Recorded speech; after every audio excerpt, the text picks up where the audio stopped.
आपल्या आयुष्यातील जीवनातील प्रत्येक अडचणीवर दुःखावर एकमेव असा उपाय म्हणजे स्वामींची सेवा। स्वामींची उच्च कोटीची सेवा ती म्हणजे स्वामीचरित्र पारायण।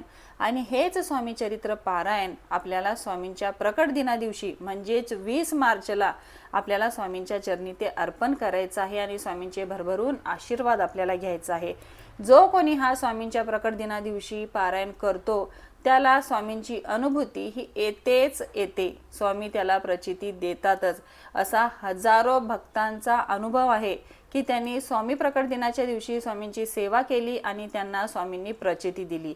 नमस्कार, स्वागत आहे तुमचं MS10 माझे स्वामी या चॅनलवर। तर कशा पद्धतीने करायचं, कोणते नियम पाळले पाहिजेत आणि कोणत्या चुका टाळल्या पाहिजेत हे आपण आता बघणार आहोत। तर व्हिडिओ स्किप न करता व्हिडिओ पूर्णपणे शेवटपर्यंत बघा, म्हणजे तुम्हाला संपूर्ण माहिती कळेल। पारायण करत असताना तुम्हाला श्री स्वामी चरित्र सारामृत हीच जी पोथी आहे ज्याचं आपण पारायण करणार आहोत, तर ही पोथी तुम्हाला आणायची आहे। ही पोथी तुम्हाला दिंडोरी प्रणित केंद्रामध्ये तुम्हाला मिळून जाईल। पारायण करत असताना सर्वात पहिल्यांदा आपल्याला संकल्प घ्यायचा आहे 21 दिवसाचा, कारण की हे पारायण आपण 21 दिवस करणार आहोत। 28 फेब्रुवारीला आपल्याला पारायणासाठी बसायचं आहे। आपलं पारायण स्वामीचा प्रकट दिन आहे 20 मार्चला, तेव्हा समाप्त होणार आहे। पारायण कशा पद्धतीने मांडणी करायची, कसं वाचायचं, तर मांडणी करण्याची काही गरज नाही। जर देवघरामध्ये स्वामींची मूर्तीची तुम्ही स्थापना केली असेल तर तिथे स्वामींची मूर्ती राहू दे आणि समोर बसून तुम्ही वाचन करू शकता। जर तुम्हाला वेगळी मांडणी करायचीच असेल तर तुम्ही वेगळी मांडणी देखील करू शकता। मग मंगल कलश एक स्थापन करायचा, सर्वात आधी गणपती बाप्पांची मूर्ती स्थापन करायची, मग मंगल कलश आणि मग स्वामींची स्थापना। मी तर म्हणते आपण 21 दिवस सेवा करणार आहोत, तर तेवढे दिवस आपण म्हणजे जागा असेल भरपूर तर आपण करू शकतो, पण जागा कमी असेल तर तेवढे दिवस त्या पूजेच्या मांडणीचं पावित्र्य आपण पाळू शकत नाही। त्यामुळे आपण जे आपलं देवघर आहे तिथेच बसून तुम्ही हे पारायण करू शकता, वेगळी मांडणी करायची काही गरज नाही। सगळ्यात पहिला नियम हा आहे की पोथी आपण जेव्हा वाचतो तेव्हा पोथी हातामध्ये धरून वाचायची नाही। पोथीसाठी एक वेगळं आसन घ्यायचं आहे, त्या आसनावरती आपल्याला पोथी ठेवायची आहे आणि पोथी आसनावर ठेवूनच आपल्याला वाचन करायचं आहे। त्यानंतर आपण जे वाचन करणार आहोत तर आपण बसताना देखील एक आसन घ्यायचं आहे आणि त्यावरती बसूनच आपल्याला वाचन करायचं आहे। आता स्वामीचरित्र पारायण हे खूप सोपं आहे गुरुचरित्र पारायणापेक्षा, कारण की त्याचे काहीच नियम नाहीत। आपण सहजासहजी आपण हे पारायण करू शकतो अशा पद्धतीचं हे पारायण आहे। त्यामुळेच मला हे पारायण खूप आवडतं। तर या पारायणासाठी काही जरी नियम नसले तरी 1-2 नियम तेवढे मात्र आहेत, ते म्हणजे नॉनव्हेज हे पूर्णपणे आपल्याला बंद करायचं आहे। 21 दिवसाचं पारायण आहे तर पूर्णपणे 21 दिवस नॉनव्हेज बंद करायचं आहे। जर तुम्हाला घरामध्ये नॉनव्हेज आणत असतील, सगळ्यात मोठी अडचण आपली ही असते की आपण पारायण करणार आहोत तर आपण नॉनव्हेज पूर्णपणे बंद करू शकतो, पण घरातले आणतात आणि खातात, तर काय करू? त्यांना करून खाऊ दे, तुम्ही पारायण करा, तुम्ही खाऊ नका। शेवटी स्वामींची इच्छा, स्वामी सगळं काही बघत आहेत। आपल्या सेवेच्या पाठीमागे जी आपली तळमळ आहे, जो भाव आहे, तोच स्वामींना आवडतो। तर तुमच्या मनात खूप इच्छा असेल आणि या गोष्टी साठी जर तुम्ही थांबत असाल तर अजिबात थांबू नका।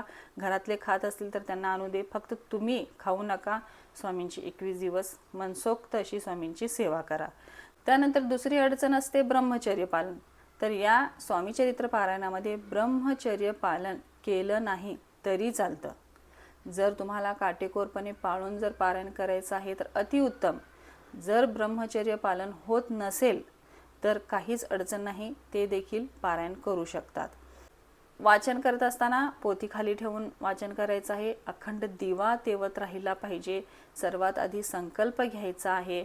वाचन करत असताना आसन घेऊन आसनावरती बसून आपल्याला वाचन करायचं आहे। 1 ते 21 अध्याय पूर्णपणे वाचायचे आहेत। आता ज्यांनी कोणी पहिल्यांदा वाचनासाठी बसणार आहेत तर त्यांना तेवढं माहिती नसतं, तर पहिल्यापासून सुरुवात करायची आहे आपल्याला आणि हे पूर्ण 21 पर्यंत आपल्याला वाचायचं आहे। 21 अध्याय जेव्हा येणार तेव्हा आपलं एक पारायण पूर्ण होणार। हे झालं 21वा अध्याय।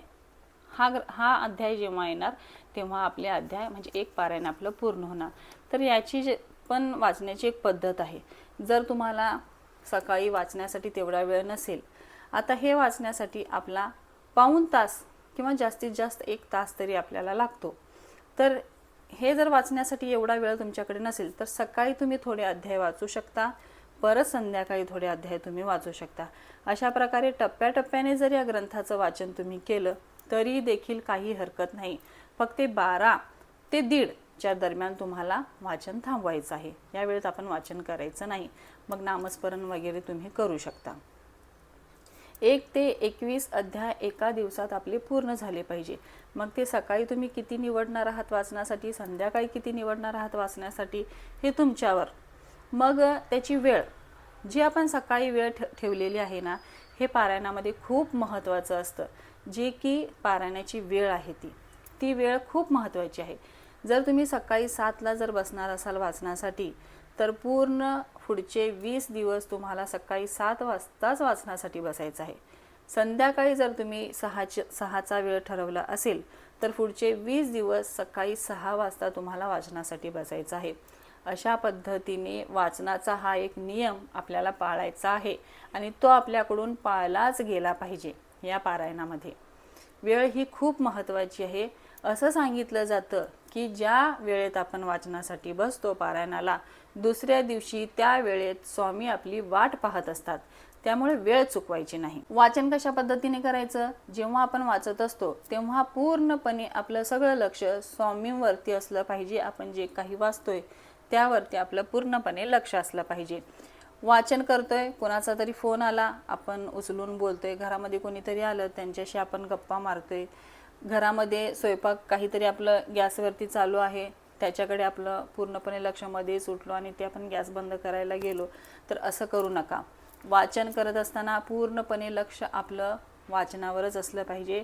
वाचन करत असताना मध्येच उठू नका, कोणाशी बोलू नका. मनामध्ये हा भाव ठेवायचा की हे चरित्र आपण स्वामींना ऐकवतोय आणि त्यातून आपण काही ना काहीतरी बोध घेतोय आणि ते स्वामी ऐकतायत, आपल्या समोर स्वामी बसले आहेत आणि ते ऐकतायत. हा मनामध्ये भाव ठेवा आणि ते वाचन करा. बाहेरगावी जावं लागलं असेल किंवा माहेरी जाणार असाल, काही कामानिमित्त बाहेर जावं लागणार असेल तर तुम्ही पोथी तिथे घेऊन वाचन करू शकता. खूपच तुम्हाला अडचण असेल, जावंच लागणार असेल तर पोथी घेऊन तुम्ही तिथे वाचन करू शकता. पण जास्तीत जास्त हा प्रयत्न करा की आपल्या घरातच आपलं पारायण झालं पाहिजे. खूप अडचण आली असेल तर तुम्ही पोथी घेऊन तिथे वाचन करू शकता. स्वामी चरित्र पारायणासाठी काहीच मोठे अवघड असे नियम नाहीत, पण या पारायणाचे एवढे अफाट अनुभव आपल्याला मिळतात. प्रत्येक या 21 दिवसामध्ये तुम्हाला हे जाणवेल की स्वामी तुमच्या पाठीशी आहे. अगोदरचे 3-4 दिवस तुम्हाला त्रास होईल, कारण की आपण स्वामींचं पारायण करतोय, तर थोडीफार परीक्षा तर स्वामी आपली बघणारच. तर अगोदरचे जे 3-4 दिवस असतात ना, ते थोडंफार आपल्याला त्रास होतं. खूप सोप्या पद्धतीने आपण स्वामी चरित्र पारायण करू शकतो आणि भरभरून स्वामींचे आशीर्वाद या पारायणातून आपण घेऊ शकतो. आजचा व्हिडिओ इथेच थांबवते. आजचा व्हिडिओ तुम्हाला कसा वाटला नक्की कमेंट करा. व्हिडिओ आवडला असेल तर चॅनलला लाईक, शेअर आणि सबस्क्राईब करा.